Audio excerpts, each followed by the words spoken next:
और लगातार सरकार की ओर से भी प्रयास किए जाते हैं कि भूस्खलन क्षेत्रों की स्थिति बेहतर हो और इसी पर अब काम किया जाएगा। केंद्र से सहयोग इसके लिए लिया जा रहा है। भूस्खलन की घटनाओं को कम करने के प्रयास हैं।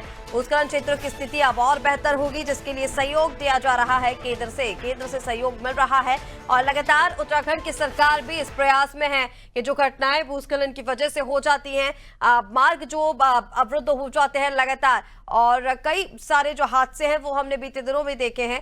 ऐसे में इसके लिए केंद्र से सहयोग मिल रहा है और इसके लिए बेहतर से बेहतर प्रयास किए जा रहे हैं कि कैसे इन घटनाओं में कमी लाई जाए और बेहतर व्यवस्थाएं जो हैं वो लोगों को दी जाए। चलिए, अपडेट्स के लिए हमारे साथ सोनू लगातार फोन लाइन पर बने हुए हैं। सोनू, ये एक बड़ी चुनौती है उत्तराखंड सरकार के लिए, क्योंकि जो प्राकृतिक आपदा है उसे कैसे रोका जा सकता है, इसके प्रयास अब सरकार करेगी। भूस्खलन क्षेत्रों की स्थिति में सुधार होगा, किस तरह से सुधार ये किया जाएगा, इसके लिए क्या प्लान सरकार की तरफ से तैयार किया गया है, क्या अपडेट्स हैं?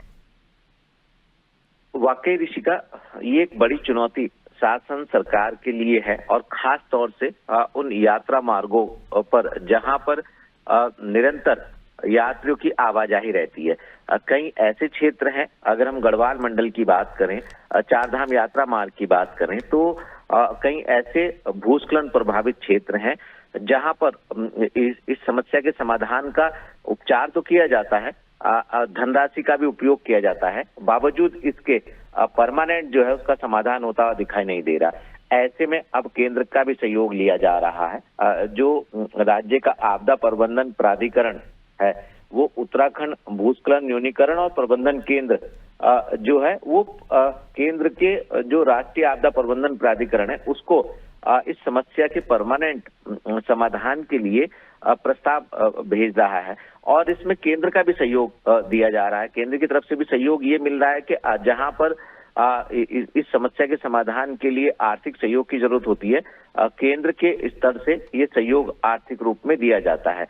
चूंकि आप जानते ही हैं, भूकंपीय लिहाज से, आपदा के लिहाज से उत्तराखंड संवेदनशील क्षेत्र माना जाता रहा है और जोन 4 और 5 में आता है। और ऐसे में जो वर्षा काल होता है तो कई राष्ट्रीय राजमार्ग जो हैं वो भूस्खलन के कारण प्रभावित होते हैं और यात्रा पर भी इसका असर कई बार देखने को मिलता है।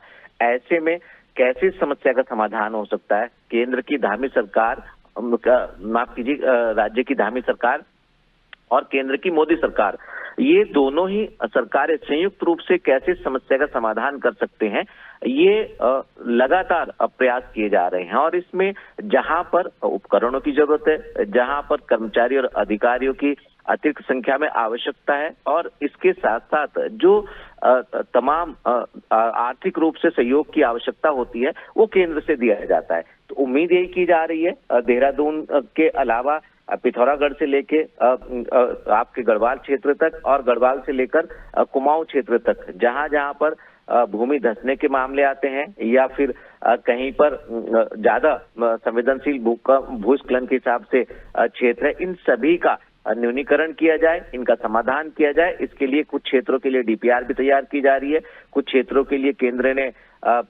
जो धनराशि है उसकी मंजूरी भी प्रदान कर दी है और कुछ क्षेत्रों का प्रस्ताव तैयार किया जा रहा है। उम्मीद ये की जा रही है ऋषिका कि आने वाले समय में जो राज्य की सरकार है और जो केंद्र की सरकार है, इन दोनों के सहयोग से समस्या का परमानेंट समाधान हो जाएगा।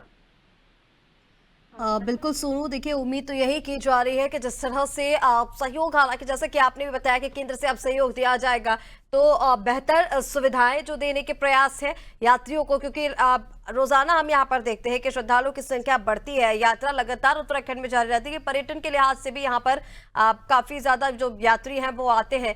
ऐसे में सहयोग तो दिया जा रहा है, घटनाओं को कम करने की जो कवायद है वो लगातार सरकार की तरफ से तेज की जा रही है। देखना ये होगा कि किस हद तक इसमें सुधार होता है, किस हद तक घटनाओं में कमी आती है। फिलहाल तमाम जानकारी के लिए बहुत शुक्रिया आपका, बने रहिए हमारे साथ।